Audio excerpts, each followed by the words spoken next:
All right. Well, Justin, appreciate you coming down. I wanted to obviously speak with you because I noticed what you're doing in the community. You are a community leader. You're successful from what I can see as a real estate agent, a team leader. You're investing, developing all those things, but most importantly, I can see that you're doing those things, but also being a great husband, father, which is really important to me, and what I want to explore in the community.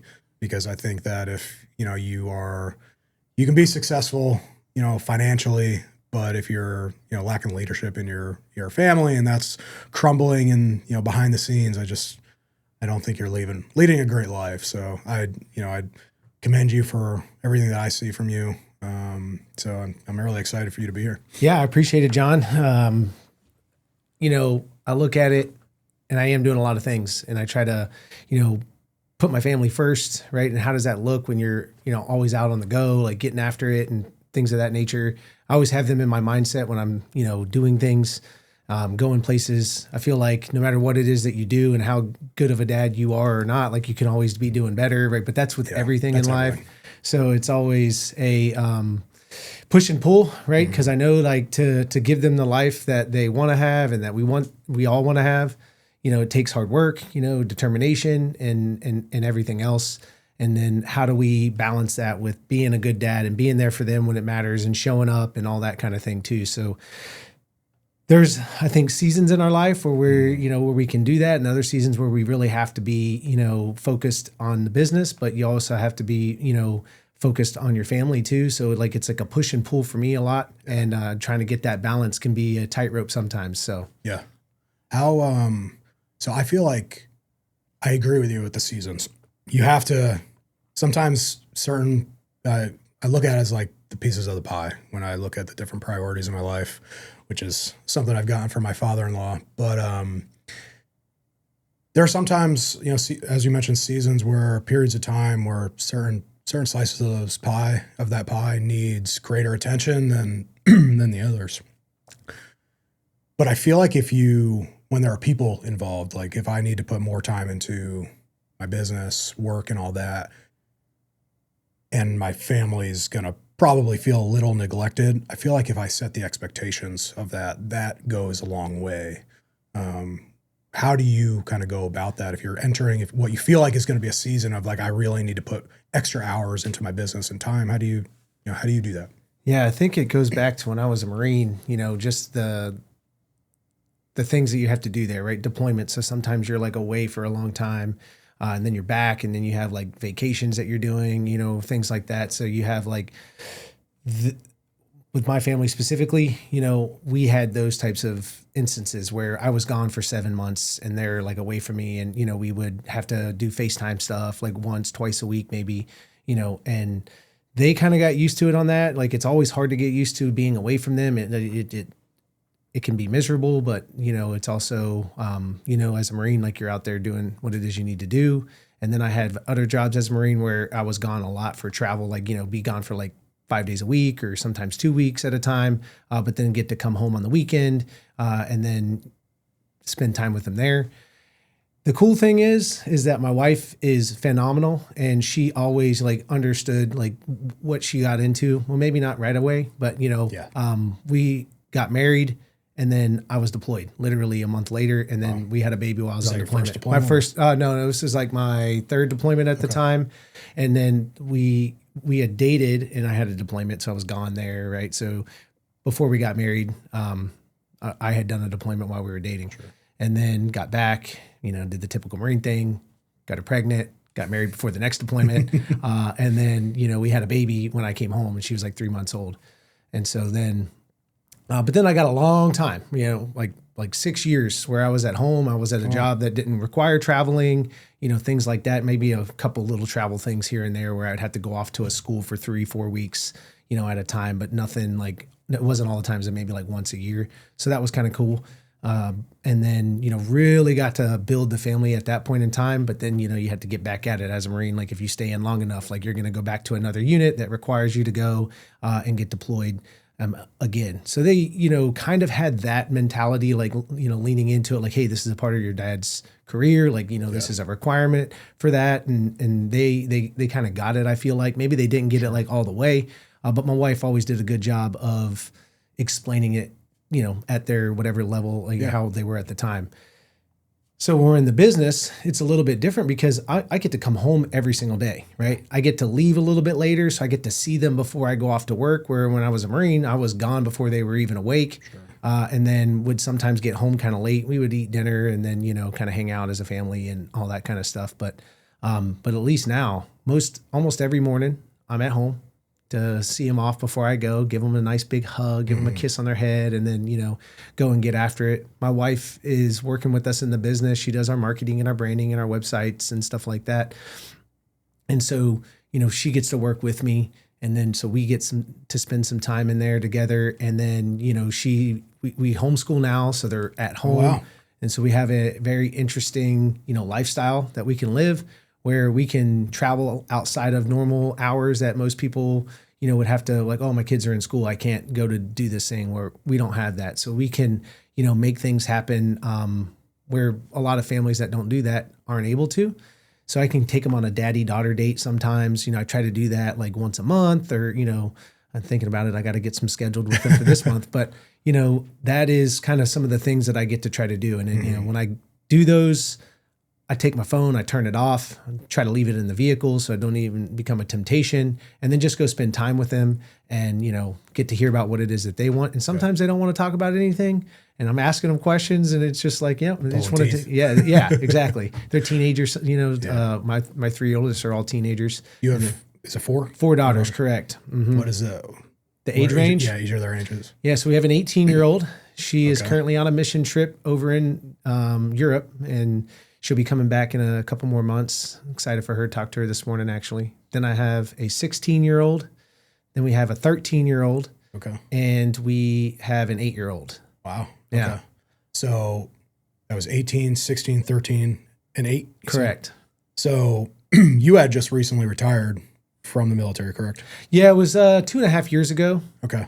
So most of, except for your 8-year-old, they had to, experience you being away quite often. Correct. I imagine, or were part of that. That's crazy. I didn't realize that they were that old. Yeah. Started when I was 23. Yeah. It's hard to believe how fast it all went. I just had dinner last night with a buddy who introduced me to my wife over 20 years ago now. We've been friends that amount of time, him and I, and we were kind of reminiscing, at dinner, like all the things, like, man, how fast that all went, and he's like, I remember when Callie that's my oldest, was born. I saw her the day after she was born in the hospital, like, and now to think that she's 18 and, going out into the world and traveling and doing mission trips, he's like, it's crazy. Yeah, that's awesome. How long has she been over there?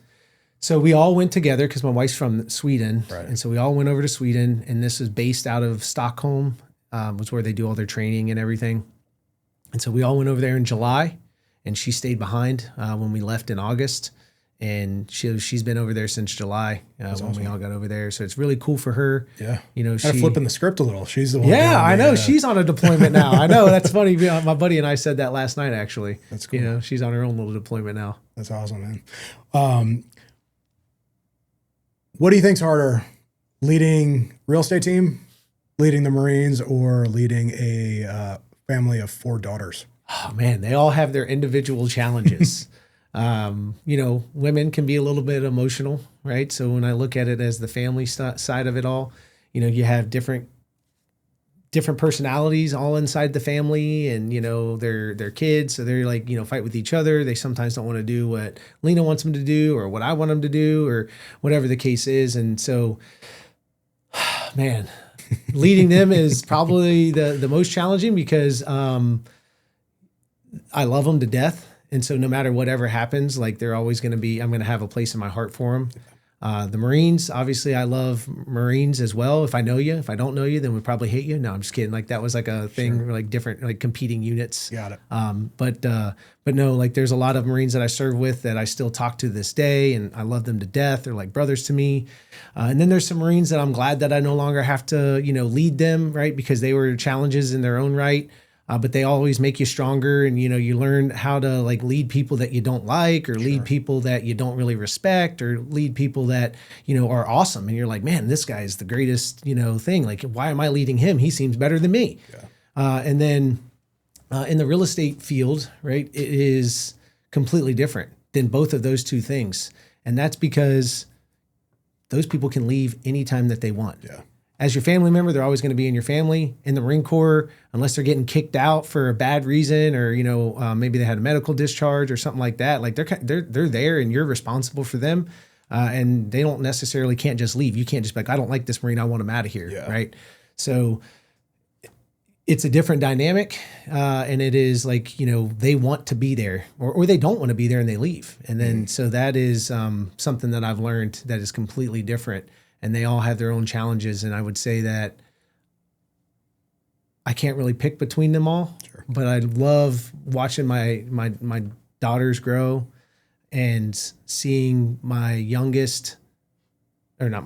oldest, off like leading herself now. And cool. Like we've given her so many things over the year with like, teachings and values and all of that, and seeing her out there in the world on her own, like getting after it is really like special. Yeah, so that's awesome.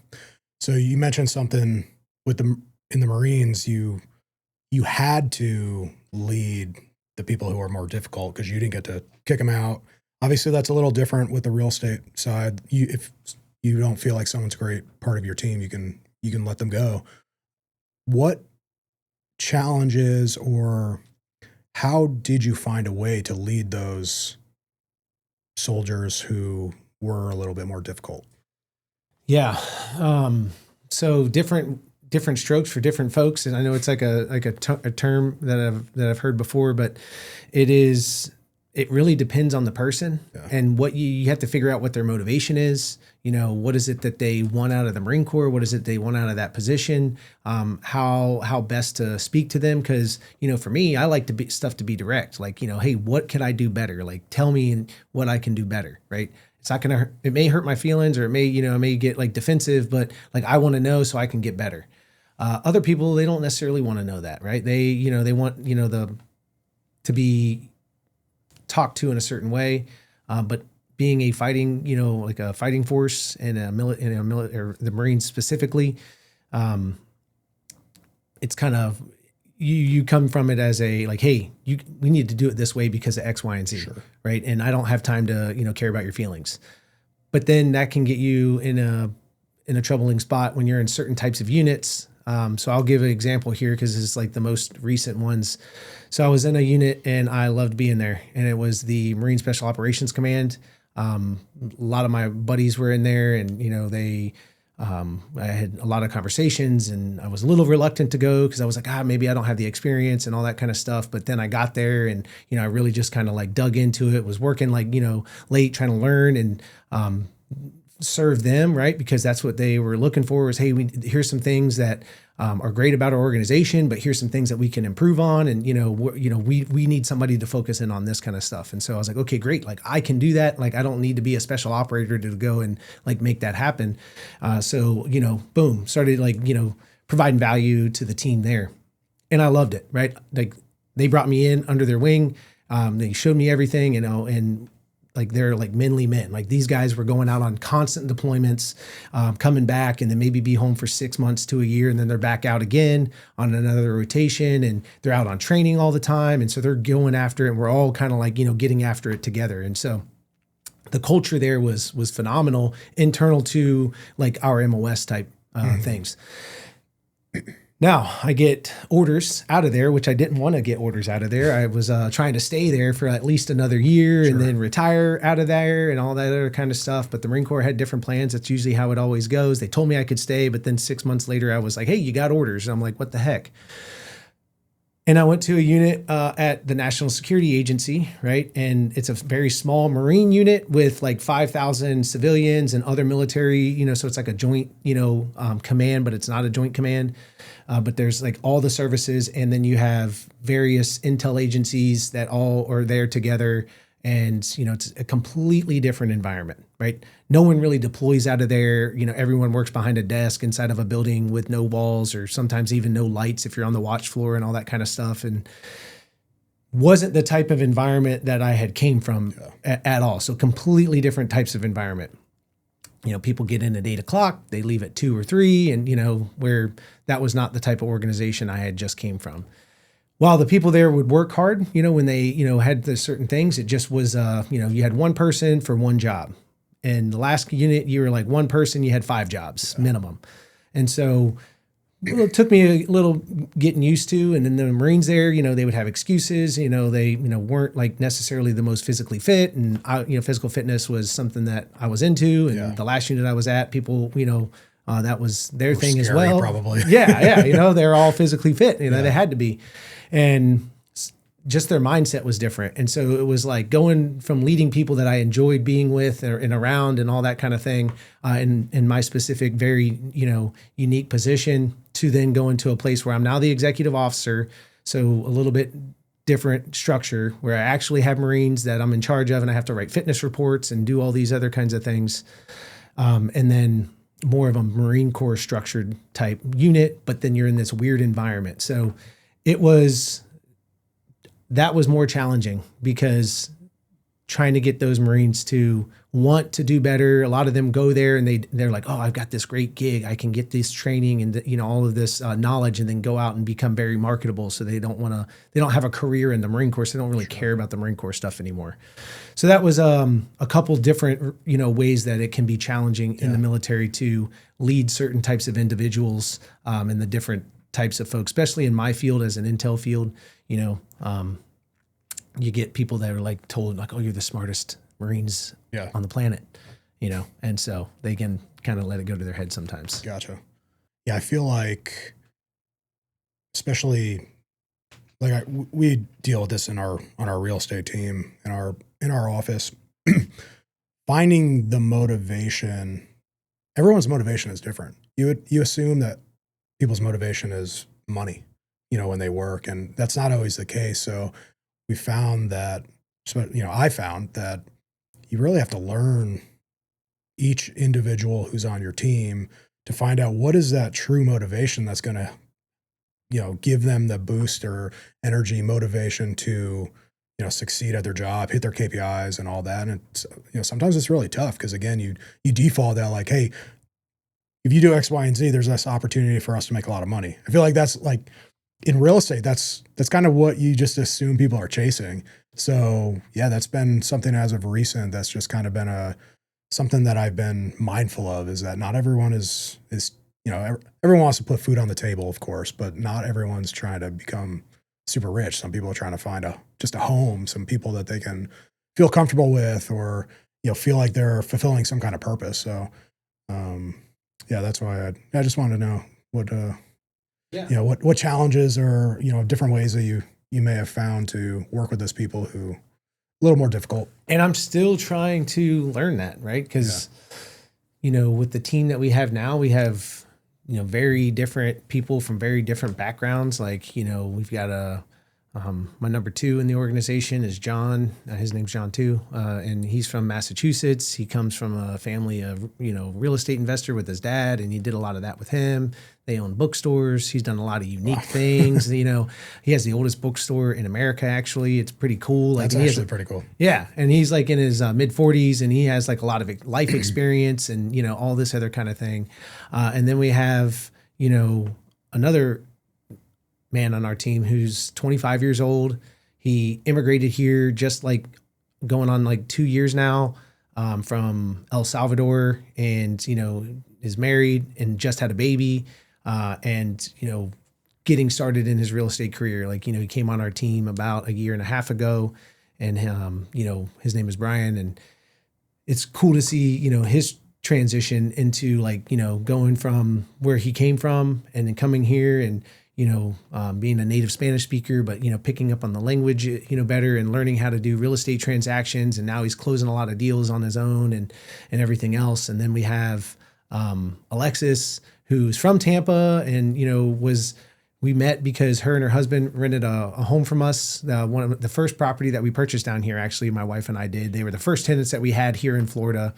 So it was pretty cool. And we've helped them buy a home a couple years ago. And, that's cool. and she was looking to expand her real estate knowledge. And, we kind of had this, we needed to fill a new position because Brian he had just gotten his license, and he was going to be going for more full-time agent stuff and no longer doing the transaction coordination administrative tasks. And she was looking for more of that.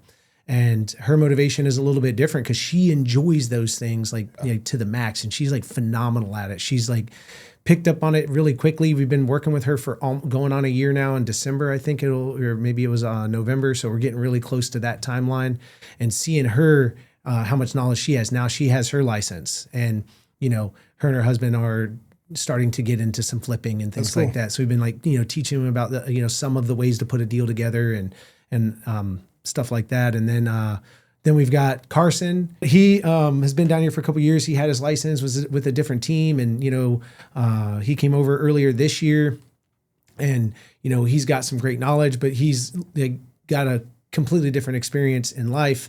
And so it's like this broad range of people. And then you got my wife, who's from Sweden, and, was begrudgingly getting into real estate because her husband wanted to do these things. But, we found a place for her in the marketing and, social media and website development side of the business. And she's thriving there. And then finally you have my brother, right? He, owned his own small business for the longest of times, doing lawn care type services and trying to grow those businesses. And then he comes and partners with us on the investment side and doing a lot of things there. So we have a lot of different backgrounds. So like trying to like figure out what do these, what does each person want out of life? What do they want out of being, on the team? And what can we do to serve them best? And so we try to like always ask like, hey, what can we do to like, help serve you? What is it that you want out of this relationship, here inside of the company? And what we've kind of all figured out is everybody likes to do real estate investments. And those are things that we can really help each other on, for the younger, agents like Brian and Carson, like, teaching them how to, problem solve, and, how to get through challenging situations, that come up in real estate on the constant basis. Yeah. I know you know that. Yeah. So that's awesome. It's a beautiful thing, honestly, when you are building a culture where people are doing what they want to do because of the reasons that they have, like our team has really started to mesh as of recently. And it's just so cool to see everyone's enjoying themselves, at least from what I can tell. It really is just so cool. You start to see people progress in their life and you're proud of them. And it's a cool thing to see. I imagine you can see the same thing on your team. Yeah, man, it really is to really, especially like when I see the first hire that we ever had, right? That was Brian. When we were like, oh man, I don't know. Like, is it going to make sense for the business? And, are we going to be able to afford to pay him for the long cycle and all that kind of stuff? And so I was a little worried. So we kind of set it up like, hey man, like if it doesn't work out, like, no harm, no foul. If you decide you don't want to do this, and, for us as well. So we kind of did like a preliminary, like a trial effort, like 30 days or 90 days. I can't remember exactly what it was. And I remember like meeting with him. He's like, and by then, like our business is already like was growing and fast. Yeah. And it was just like, he was learning and supporting everything that we did to like kind of see where he is at now. And he's closed quite a few transactions this year. And since he's gotten his license, and, seeing that growth from where we were at with one person, it was my wife and I before that. And then, bringing on Brian and how quickly we've scaled in our business. But now that we're at like our core team is what we call it. Like, hey, we want to stay here, and we think we can really grow out with these 7 people, and really take us to the next level. And maybe we'll bring on like a VA or maybe another admin or something along those lines. More support roles. Yeah, some supporting roles. But we feel like as a team we can handle high volume transaction count. So that's cool. Yeah, I want to get back to your wife joining. I don't know at what point you were in real estate and then she decided, or, you guys decided together that she was going to get into real estate and, join Agile, right? Well, she's not licensed, but okay. Yeah. Well, she's working with you. Correct. So I'm curious how that process went in the beginning, and how did you find a way to be successful in working together? And kind of a loaded question, but also separate the roles. You work together, but also you're husband and wife, and you need to be able to, I imagine, find a way to separate those so that you don't have one role bleeding into the other when it's not the appropriate time? So we really started to work together more in 2022 when we moved back down here, and I was, still in the Marines, but we were down this way. And we probably just recently kind of really figured out how to make that happen. So it's been a, long time to really understand how to work best and kind of like, run a business together, but then also be husband and wife and, mother and father, and all this other kind of thing. So it's been a ride. It was definitely not easy. We had talked about it, a long time leading up to it, like, oh, we'd love to run a business together. But I think my wife's vision of a business was something different. And I knew that like real estate was like kind of like where I wanted to go. Mm-hmm. And she would probably say that she was pretty much forced into, helping. And it would probably kind of be that way because, I was like, I needed help and we were trying to grow and I needed like people to do the contracts so then I could focus on these other tasks and like bringing in more business to the company and like really starting to grow that out. And, there was a lot of like arguments. Yeah. There was a lot of, frustrations between both of us and, conflicting points of view and, all these other, things that happen. And then you pile on the fact that we're transitioning out of the military.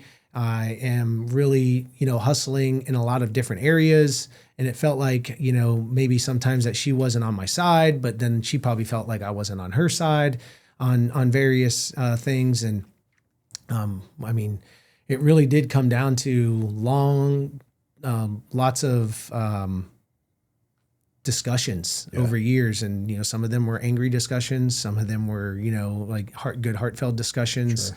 And we, sought some counseling earlier this year to really kind of figure that out. We found some very good like marriage, like counselor, almost like coaches, if you will, because they wouldn't consider themselves counselors, but it was like biblically focused. They, were at the same church that we were at.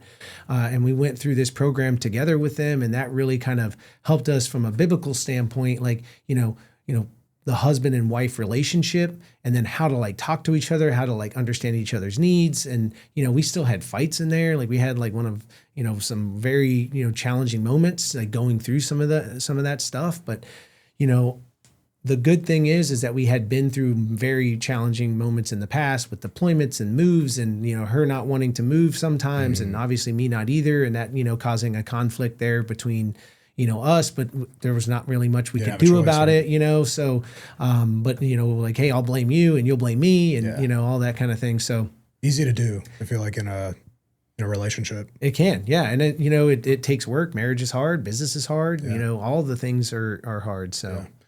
So this was actually a conversation that I had with my wife recently of how we can incorporate her into more of what I'm doing. So I want you to speak to whoever is listening out there, but I also want you to speak directly to me. Approaching that, what are some steps or action items, caution, what advice can you give me as I kind of walk into that with my wife and figure out how we can work together, but try to set a good foundation so that it doesn't crumble when we, have our backs against the wall or run into just situations that we've never dealt with, and also try to have that separation. Yeah, I would say that at least understand that it's going to be a challenge and you're going to have moments where you're upset, you're disappointed in what expectations, weren't met, on both sides. And so I would say maybe trying to give each other grace, like understand, that's probably something I didn't do as good of a job at, with her on a lot of things, because my expectations were one thing and then, the performance was different, but maybe I didn't train as well. So I would blame her for stuff that I probably didn't do a good job on. So I think expectation management up front is like, hey, we're going to go through some challenges. And so you're going to go through some challenges. Mm-hmm. It's going to be tough. But just never give up, right? Like, okay, so you don't like doing that? No. Okay, great. Well, then, what is it that you do like doing? And that we had to like work through that. And, we still are on a couple things, but man, it can happen quickly. Yeah. And so now we've kind of got her in a role that she thrives in, a role that she enjoys. And then, that's freed up me, but she's also stepped in to do some things that, she's not very comfortable with, that it deals with like, taxes and, things of that nature. But there are things that, it's going to benefit her, right, in the long term as well, because she'll understand where our finances are better. I was always the one doing the budgeting. Now she's helping with that because, I just kind of run out of time, right? Yeah. Because there's a lot of different things that I'm trying to do. I'm like, hey, I need you to like manage the budget, and I'll make sure that I update my stuff. But like, if you start seeing some things that are like getting out of control, we need to like, look at that together. Before I paid all of we have, tons of, not tons, but quite a few mortgage payments that we got to make for the various rental properties that we own. And, she stepped up and helping there now. Right. And those are things that like I would normally have done. And it just became a heavy, lift for me, in the sense it's not hard to do, but like it is like when you're always constantly getting the mortgage company changing your stuff, and now you got to go and like set up a new password and, figure out the new thing that you got to do, or just paying the bill. It's not that hard, but it's like still it takes 5, 10, 15, 20 minutes. Yeah. And I'm like, well, I've got this other important activity to do. Yeah. It's not quite as much of a needle mover as probably what you're focused on. Correct. Yeah. So it's like, but she stepped into that role. So she, and I'm still doing things that I'm not comfortable with. Yeah. And I don't necessarily want to do, but I understand I have to do. Yeah. And so that is I think like something that I've learned is understanding that you're still both going to have to do things that you don't want to do. You're going to have challenging moments, but know that you love that person. Like I know I love my wife, and that it's going to make us stronger, and it has made us stronger. And when you do get to that point, you get to the other side, like, you're like, man, this is great. I'm glad that I get to work with my wife every day. She gets to come with me a lot of the places, and, we're there together, and we get to grow and build a life together that we've talked about for so long. But then when trying to implement it now, like that's where the challenges hit you. And it's like trying to drag you back to, sitting on the couch and talking about it. Well, now we're doing it. So, that takes action, that takes time, that takes effort. And, it's a lot harder to do than sitting around not, just talking about it. Yeah, for sure. If she was listening, which she probably will, what strengths do you think she brings to the table that, support your weaknesses? Yeah. So first off, like we have this all the time. I'm more extroverted. So I'm like outgoing and like, enjoying the moment and all that kind of stuff. She's way more introverted than I. So we're like polar opposites. We've done personality tests recently as well. And it confirmed like, the scientific stuff and the data points that we're both polar opposites. Yeah. So that is a strength to me, because she'll look at things completely different than I will. And then she'll give me a different perspective on whatever the moment was that we were in. Yeah. Doesn't matter what it is, but reading people, she's really good at that kind of thing. She's really good at, marketing and branding and making things cool and interesting and fun looking, where that is not my, forte whatsoever. Sure. Like I have like a vision, like, oh, that, I want it to be cool and I want it to look good, but I don't know how to make it do any of those things. And then she comes up with, an idea that we can then, build upon and make it look better and, execute on it that way. So her creativity when it comes to that is way better. And where I am stronger in like putting a deal together and being creative there. So we both are creative. We're just creative at different things, and we can combine those together, and then we can make a better product overall. That's awesome. Yeah. You mentioning the personality tests has me considering, like, should my wife and I take one because of the potential pursuit to find a way to work together. But I'm also now thinking, like, should all husband and wives just take a personality test? It probably would be a good idea. Yeah. I mean, we had never done that together before. And then we were, we had an executive coach, and, we wanted to both have, so we did a together session that went like, not the way we all thought. But it was always the plan to like then do individual. And a part of that, we did the DISC assessment. Okay. So we both did the DISC assessment personalities. And then that's where we saw on the wheel there that, she was up here and I was down here, or vice versa, whatever it ends up coming out to be. And, how she receives information or how she wants to receive information is completely different than how I want to see and receive information. And so it really helped us understand what each other's like, communication modalities would be. And then we did a strength finders test. Okay. That more recently we did that just to kind of understand our strengths better. And yeah, completely different type of thing. And then last year, and this was just because we both read the same book and we thought it was, it was $25 to take theirs. We did like the Enneagrams, Okay. and we had completely different like Enneagrams. But that was the first one that we did, and that kind of got us interested into like, learning more about that kind of stuff. Yeah. And then understanding how we like to execute stuff, but then understanding how the other person, wants the information and how to, talk to them effectively and help them be better as well. Yeah. Yeah. My wife and I we know where we're different, but I'm curious what a test says, but my wife is very organized, where I'm kind of all over the place. Like, she's a planner. My family comes in, she's like, "Hey, what are we doing?" I'm like, "I don't know, we'll figure it out." Or she wants to have an itinerary, and she that's like her strength is what I would refer to as like the OCD things. But I found that when I'm not organized, things fall apart, of course. So, but that's cool. I'm glad that you guys did that, and I think that we'll do that too. I just think it would be interesting, even just if we just stay husband and wife and cut it off there. It'd probably just be fun to understand, and maybe that's something we should have done before getting married. Yeah, maybe. I don't know. Like, I feel like if you love someone enough to marry him, you've probably kind of figured out, sure. What you like about them, what, maybe some quirks that, you could probably live with and get through and all that kind of stuff. Lena and I never lived together before we got married. We were dating, and then, she lived with her host family as an au pair, and I lived in the barracks. Got it. So, we never lived together beforehand. Where'd you meet? We met in California when I was stationed out there as a young Marine. Yeah. Cool. Yeah. It was pretty cool. My buddy that I was with yesterday was one of the people that, basically introduced us. And I remember it wasn't him specifically that called me to invite me to the event, but it was another mutual friend of ours.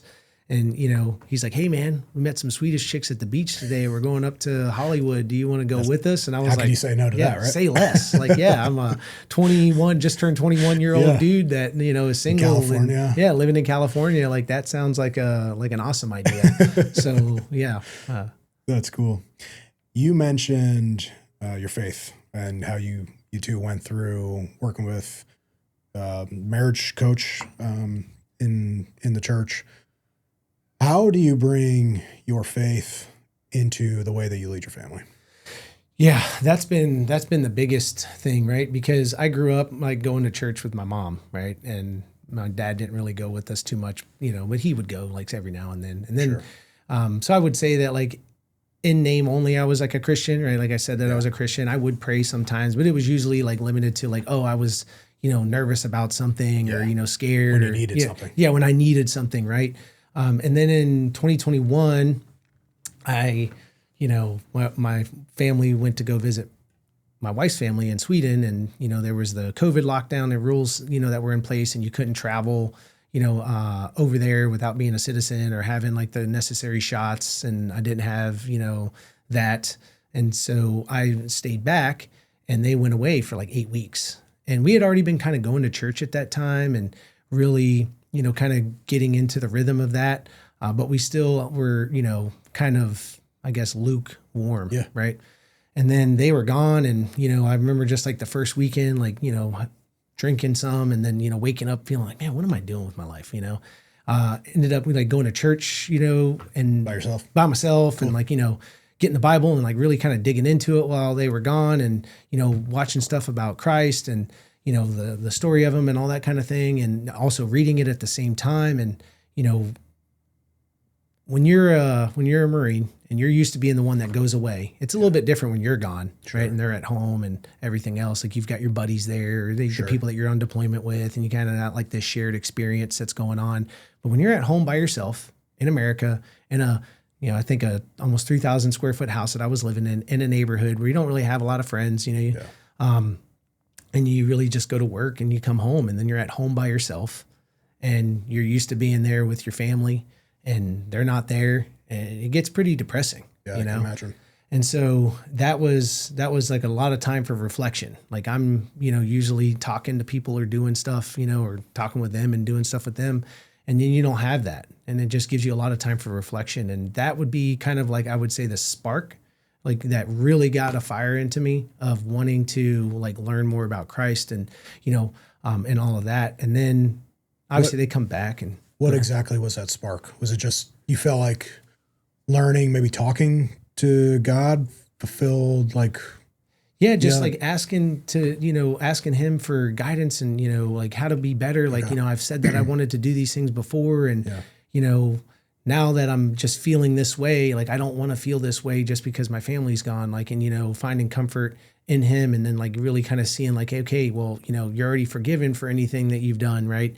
And, it's okay that you feel this way, right? Like everything's going to be okay. They're going to come home, right? Like that's another like fear, right? You never know what's going to happen while they're gone, right? Yeah. You're not there to protect them. And,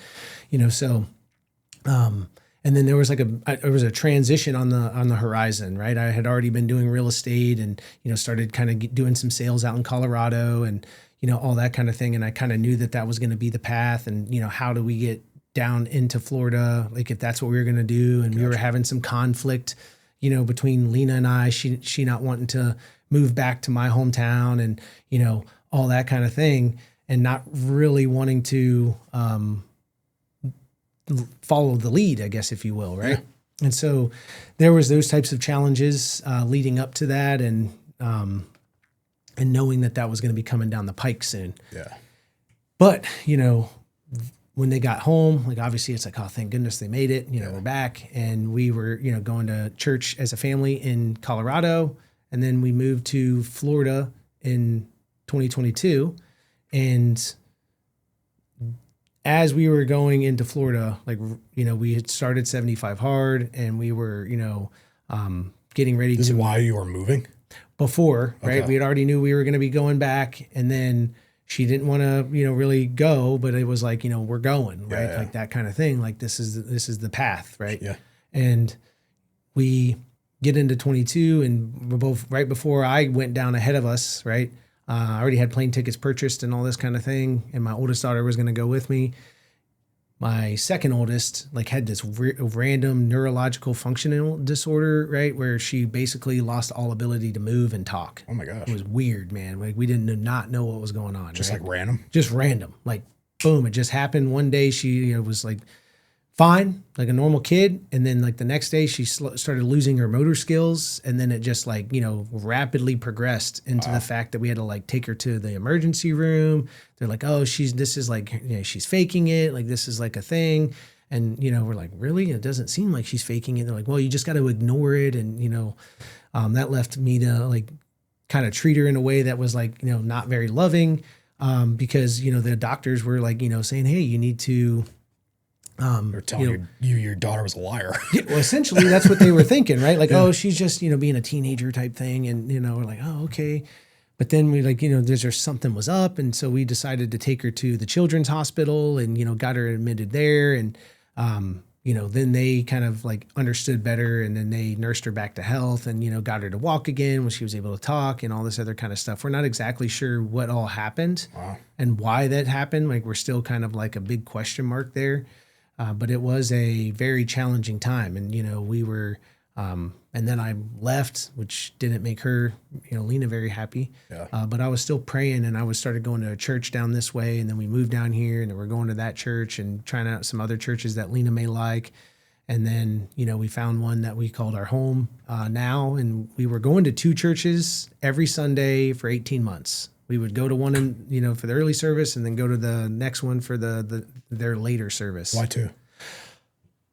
Because I had a connection there with the one, like that was the first one I went back to and I just really felt a calling there. And it was a great pastor and, great, mission. It was a small country church called the Cowboy Church, Stable Faith Cowboy Church specifically.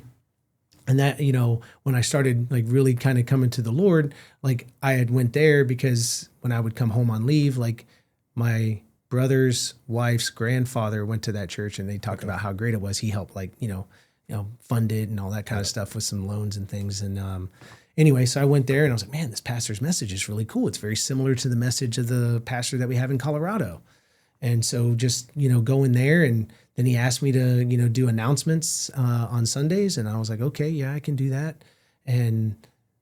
But Lena had this, she had this other way to get a very good children's ministry for the kids. And so there's this other church that we got invited to by a friend of ours, and we went, and they had a great children's ministry. They had, worship that we both really liked, and they had a great pastor as well. And, he's, similar messaging, how they talk about the Bible and, the teachings of Christ and, what it all means and, all that kind of thing. And so I was like, man, we can go to both. I'm tough. I've done 75 hard. I've done all these crazy things. Like, what you can't get enough God in your life. So why not get 2 messages every Sunday? Sure. And then, just at a certain point, it just like came to like a head. It was like, man, this like, we're doing a lot of things. Yeah. And we got to kind of make a commitment, and it just, felt right for us to make a full on commitment to, Crosspoint and, go all in over there. And we just did that earlier this year, actually. And so it's, it was a tough, choice. I remember having a talk with the pastor from the Cowboy Church, and he's like, "Listen, brother, everything's gonna be all right. Like, I love you and all this, and we still have a great relationship. We talk every now and then, and go to lunch or breakfast or whatever the case is. And but it that journey along the way has just really made me understand that like I'm capable of so much more when I'm there doing it, the work of the Lord, right? And there's a lot of ways to do it, right? Like, it's not like I'm praying in every single situation, but there is lots where I try to just bring like the best version of myself, right? Whenever I'm in a tough moment, right? Yeah. And that doesn't mean that I'm perfect. I'm a sinner, and that's okay because, we're saved by the grace of God. Yeah. I think it's freeing to some degree when you can have your faith, especially in those challenging times, because it takes away a little bit of anxiety or fear. Yeah, I mean, that I was anxiety driven for a little while because of that transition period. It was really, really tough for me. Yeah. And at the time I was using the Bible app and praying, and you can write your prayers out there. Yeah. And so I was doing that for quite a while, and it would be cool because it would show you like some of your past prayers. Okay.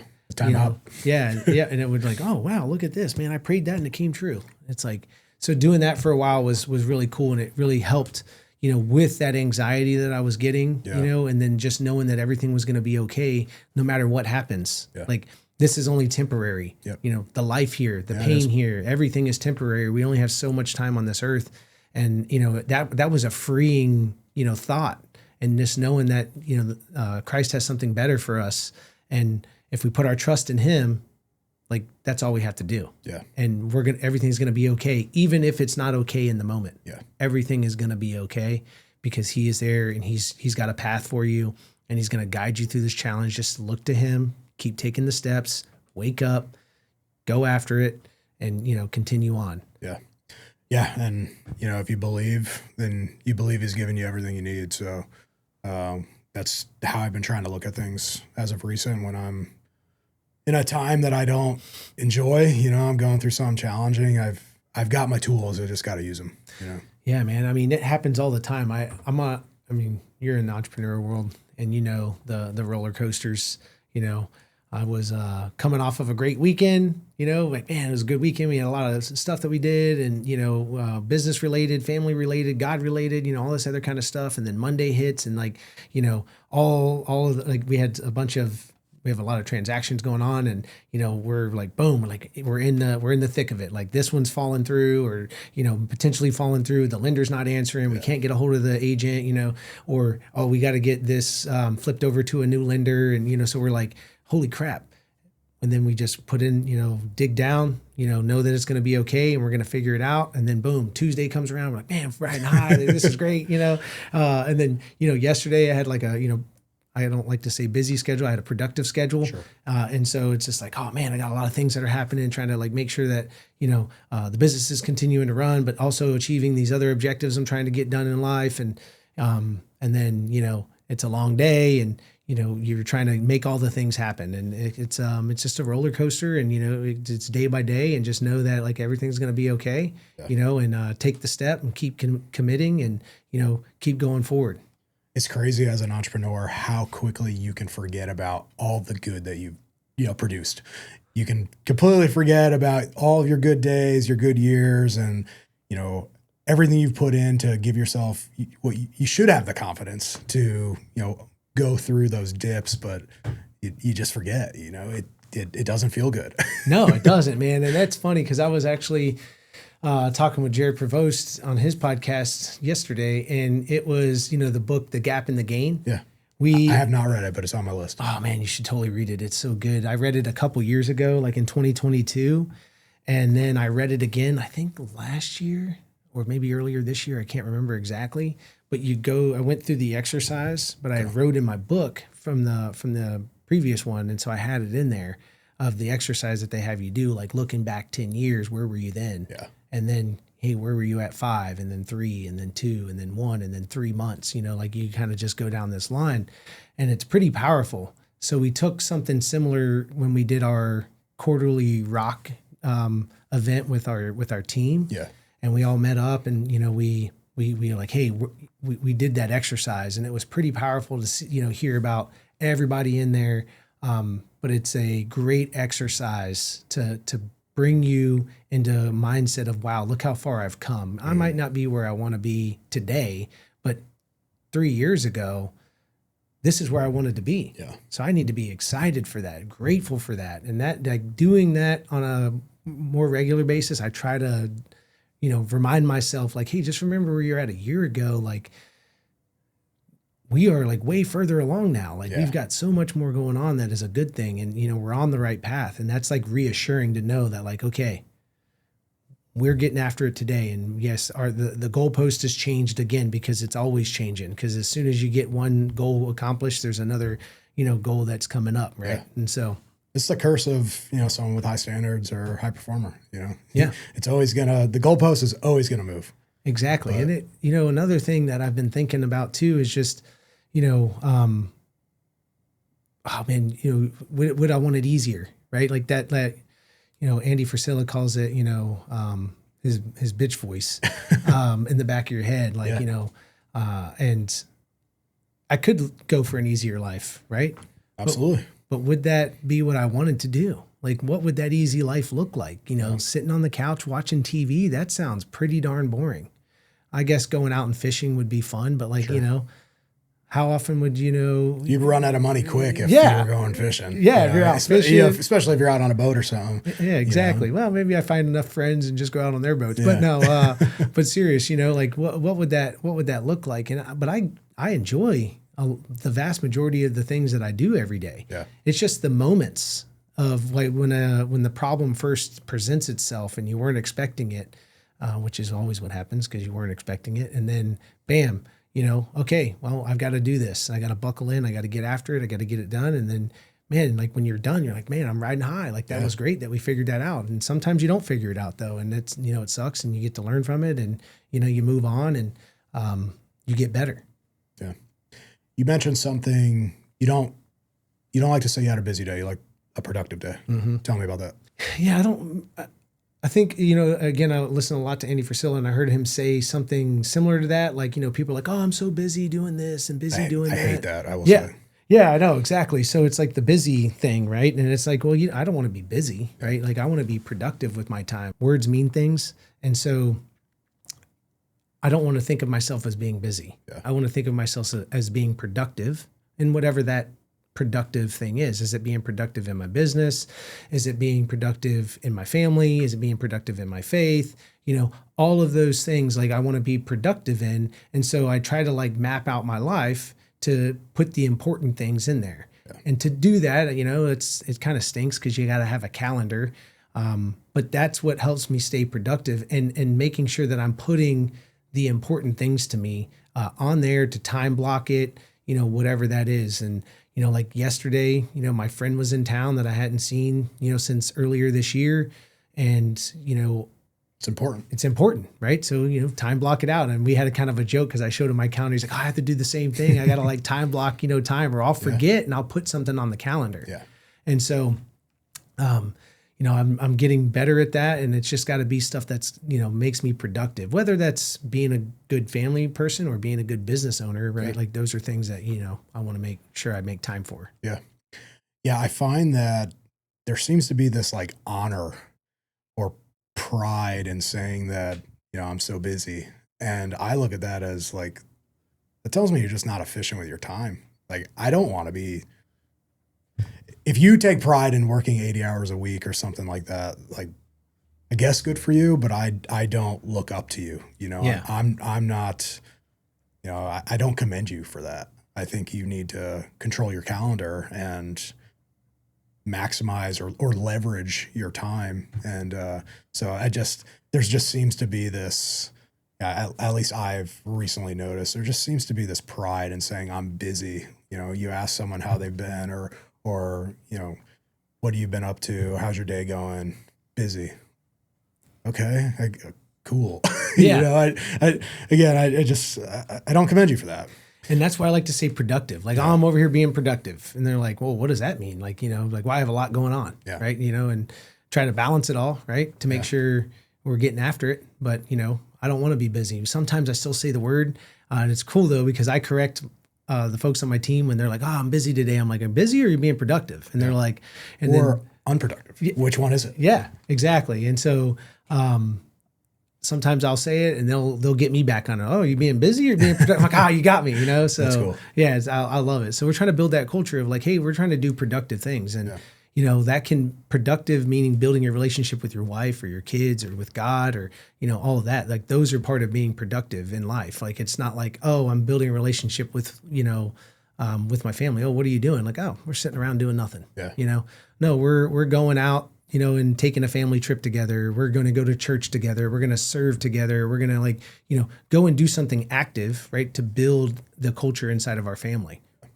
Do you put family time, date nights, all that stuff those go on the calendar or? Yeah. Like if I schedule something with the girls, like a daddy-daughter date, we go to lunch together or something. I always, put it on. Like, I got a lunch appointment today, to the outside world, but it's that's with them. Yeah. And then I would say that like family time, I know that the times that we're going to be doing things that those are like more in my mind, but sometimes I will like time block it off. Like, man, we haven't really had a good amount of time with the family. I'm just going to go ahead and block off my calendar. Yeah. So I don't schedule anything else on there. Yeah. And so that happens quite a bit. And then, we try to like a couple weekends ago, went up to family property in Georgia and, I was hoping that all the girls were going to go with me. But Lena had stuff to do. The younger two had stuff to do. But my second oldest, she was like, I'll go. She likes to hunt and stuff like that. So she ended up coming up with us and, we had some time there and we spent some time together. And I also had my Marine buddies there as well. Oh, cool. And one of them had brought his son with them. And so, it was cool to like, have one of my kids there with me at least and, get to spend some time with her up there and, enjoy the property and all that kind of stuff. So, not everything goes on the calendar, Sure. Right? But, I would say that when it becomes like, I don't want to block anything because I haven't spent enough time, like I'm putting the time on there for them. But, we always know we're going to be going to church on Sunday together. They've got, we try to bring them if they've got like, we're getting into soccer season and now gymnastics competitions are going to be coming back up. So, those are on the calendar way in advance. So we don't schedule anything. And, those are times that we get to spend with the family as well. Yeah, that's cool. I've been trying to, as of recent, like really live by, I have a lot of gaps in it for flexibility, but live by my calendar because when I don't put the important things on there, I tend to move them a little bit like, okay, I need to do this today, but if I don't set a specific time to do it, I'll do it later. And then later comes and something may pop up and okay, I may have to try to do this tomorrow. And so I've been trying to really control my calendar to make sure that I'm putting those priorities on there. Yeah, that is key. Like, and I have it color coded. Anything in yellow is something that is I have to be at, or that's my color, right? Because I've got a black calendar and yellow like is bright, Yep. so it's like makes it easy to understand that like I'm gonna be there today. Yeah. So something that you and I have bonded about in the past, and going over the calendar reminds me of time management. And time management, huge component of being successful in 75 Hard. You've done 75 hard how many times? Man, 75 hard, probably like the act, like 5 times maybe, but I've done the Live Hard program. It took me 3 times to like get through the whole year without messing up on the final phase. Wow. Yeah. So That's awesome that you are that Live Hard program for the entire year. That is tough. Most people, I don't know what the percentage is of people who try 75 hard, but they're usually failing within the first week. That's hard enough. So just 75 days. So going a year is crazy.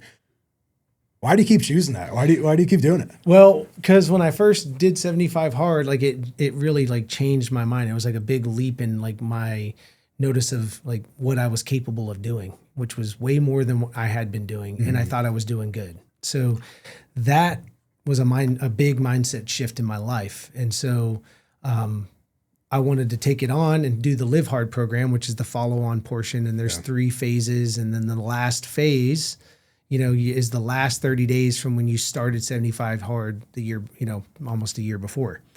And so I got into my first round. I had crushed it. I did 75 hard, then I did phase 1, then I did phase 2, and then I had enough time to do another 75 hard. So I did that. And then this is, all in year 1, right? And then I do the last 30 days. I get 14 days in, and I messed up and forgot to read 4 pages because I read 6 and didn't have enough time to read the other 4. I was like, I'll do it later, come home, got to work out. So I go for a run, come back, I'm riding high, eat some dinner, sit on the couch, bam, fall asleep, go to bed, not get up in the morning, go to do my normal routine that morning, pick up the book, and I was like, and it hit me as soon as I picked up the book that I didn't read the pages. And then I was like, crap. Well, I failed it and started 75 hard again. That's and some integrity. I'm telling you, man. And then I did it again, get all the way to, I had like 25 days left, and I bought a new house, and we're almost done. I'm like, I'm going to be done here in just a few more days. And then I wasn't supposed to eat fruit on my diet. And we had an orange tree on the property, and it had a really good orange. And my buddy who was helping me move picks the orange, eats it. He's like, oh, this thing is really good. I was like, let me try some. And I ate it. And then I was like, let me get another one. And I like put it in my mouth, and I was like, spit it out. I was like, no. And so while, that was kind of like, really, did you? Yes, because you said you weren't going to. So, but I did finish it out. And then I started again a few months later. And then I was like, I got to finish it. And then, finished it. And then I was like, okay, I know the principles now. And so I have like a way that I live my life, and it's like, a way that I just want to live all the time. Mm-hmm. And so while I respect the 75 hard program and the Live Hard program and what it can do for you, I have figured out what works best for me on without a lack of a better term, call it Live 365. Yeah. So that way it's like, hey, this is how you live every day. Yeah. So what did you learn, especially through that first one, if you can remember back to it? What did you learn going through that? Yeah, the biggest thing that I learned is commitment to yourself, right? And then when you try to make a big change like that, people are going to wonder, why are you doing this? You're like, well, because I said I would, and, I'm trying to prove to myself. And they're like, but you can, cheat on this or do that. And it's like, no, I can't, because I said I wasn't going to. And then again, the time management piece, right? You forget to drink your water, and then you have to chug a bunch at the end of the day, right? Yeah. Or you let the day get away from you, and so you have to do an exercise late at night, right? Like at 11 o'clock or something like that. You don't want to do it, but yet you did it. Committed, and you executed on it. You started a book. Well, you're halfway through, man, I don't really like the book. Well, you committed to it, so finish it. Yeah. And then, so it's basically the main thing that I learned is when you make a commitment, boom, you're going to do it. So now it's like, well, what am I going to commit to? Right? Now you're being careful. I'm not just going to commit to all the things. I'm going to commit to things that I know that I'm willing to do. And then not everything has a timetable, right? Because if you say, well, I'm going to do this, this is how I'm going to live. Well, maybe something comes up in the future that you're like, okay, well, I'm going to keep this principle. I'm just going to change it and modify it a little bit. And I did that with the exercise, right? I used to say I'm going to run a mile every day. Then that changed. Well, I'm going to do, 20 minutes of cardio so I can switch it up from just running. Sure. And then now it's like, well, 20 minutes of cardio or a 45-minute gym workout because I was, running more than I was going to the gym because it was easier to do. Sure. So, modifying things and being okay with that, but like committing to something, like it was always like, okay, well, this year, this is what you're going to do. And so then committing to a thing for a whole year. And I'm at a point now where I've worked out every single day since December 4th, I think of 2022, whether that was a run. December 4th, 2022 to today. To today, I have not missed a single like day where I have not ran, gone to the gym, done like an exercise, whatever the case is. And so that like has taught me a ton, like, and that's like one of the principles of 75 Hard or the Live Hard program is where you work out twice a day. You know what I mean? So like once a day, like for 20 minutes, minimum, like isn't that hard? Yeah. But I also now commit to reading the Bible every day, right? Now I'm in a men's group, so I'm doing a Bible study right after that, and then I have a book trying to get smarter, and learn how to like be better in business, or maybe be better as a husband, or be better as a human. Yeah. And so now I'm reading a book and committing to doing that as well. And then I'm not drinking the gallon of water, but I still drinking water to stay hydrated and being healthy, like eating a certain way. And not really venturing off that too much, right? Maybe like in certain instances, like when we were in Sweden visiting family, we said, hey, on Saturday and Sunday, we're going to be okay to eat bread and these other things that you gotta enjoy the culture, right? Yeah, exactly. And that's they have like great breads, they have great candy over there. So like I like to partake in that while I'm there. But then we come home and hey, it's back at what we're doing and. I've relaxed on some of that, right? Like I like to eat Cuban sandwiches, so I'm giving myself like I eat one Cuban sandwich a week, but it wasn't like. Where'd you get it? So there's a place up in Brooksville. It's called the Main Street Eatery. Okay. And they've got a really good one, and I love the staff in there. Nice. And they're always they give you a hard time, but it's all in a loving way. Sure. And they got a great Cuban sandwich, and it's not massive, right? Okay. It's like the perfect amount, and so it's like perfect. You don't feel terrible maybe after. Yeah, exactly. Yeah. So. After completing 75 Hard the second time, I really, I had in my head, I was going to go crush a blueberry muffin. That was what I was really looking forward to. But then had dinners scheduled for after, and I was like, man, I can't wait. I'm going to crush it. I can't wait to see the menu. But then that day 76, it was like, I want to be back on 75 Hard, Yeah. There was like a level of guilt because I had put so much work in and just like, even though I know it's not going to erase it, it was something I struggle with for sure, But you mentioned commitment. Now, I only have a 2-year-old, so trying to instill the principle of sticking to something that you committed to is not something I've really had to deal with yet, but I will down the road. How have you spoken with your daughters about commitment, and how do you kind of, I guess, relay and try to instill that message that if you choose to do something, you need to see it through? How does that conversation go, and what has that been like with 4 daughters, where really I assume 3 of them at least have chosen to do something? Yeah, that's a very great question. And I look at my oldest daughter, Callie, right? She committed to doing 75 Hard and the Live Hard program. And so she completed that program a while ago. And then she committed to going off to this, Youth with a Mission trip. And so she got nervous beforehand, right? But I was like, hey, remember, like, you committed and you're going to do it. And, now she's like, oh, this is great, right? Yeah. She's enjoying that. And she got that same feeling like when she was doing 75 Hard and she finished and she's like, oh, wow, I did this hard thing that like all my friends couldn't believe I was doing, right? Yeah. And then that trickled down to our second oldest daughter, and she committed to doing 75 Hard right before we went to Sweden. And we get like to day 67 or something like that, and she fell asleep on the couch reading her book and didn't finish it.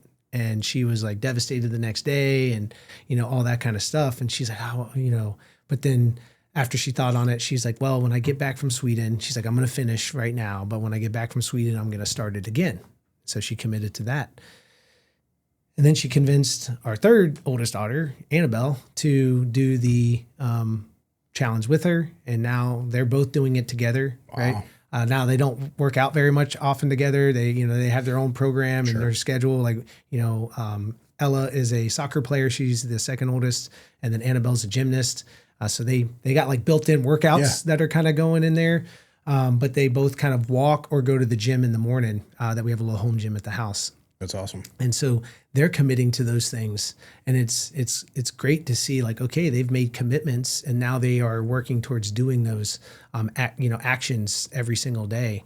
And you can see their mindset shifts with that. And our youngest daughter too, man, she's the youngest. So she always gets the, like, oh, that's the baby and all that other kind of thing. But man, she gets after it. She can like clean. She'll like, I remember one day she said, Dad, you owe me $5. And I'm like, why do I owe you $5? She's like, oh, because I did this thing. And I was like, man, that's like $1 task, or something. But, she is wanting to be helpful and wanting to do things. She can like cook her own omelets. She can like clean the dishwasher out. She can like do all of these things that like other people say their kids aren't able to do. And it's like, well, man, my 8-year-old, she's been doing this since she was 5. That's awesome. Yeah. So I think them seeing my wife and I like lead by example, right? And then knowing that I failed and then that I kept going and did it again, like, was the next layer that when my daughter failed, she was like, I, used that as a, hey, remember when I failed like at the very end of a whole year-long program and then I started over the next day? She's like, yeah, I know.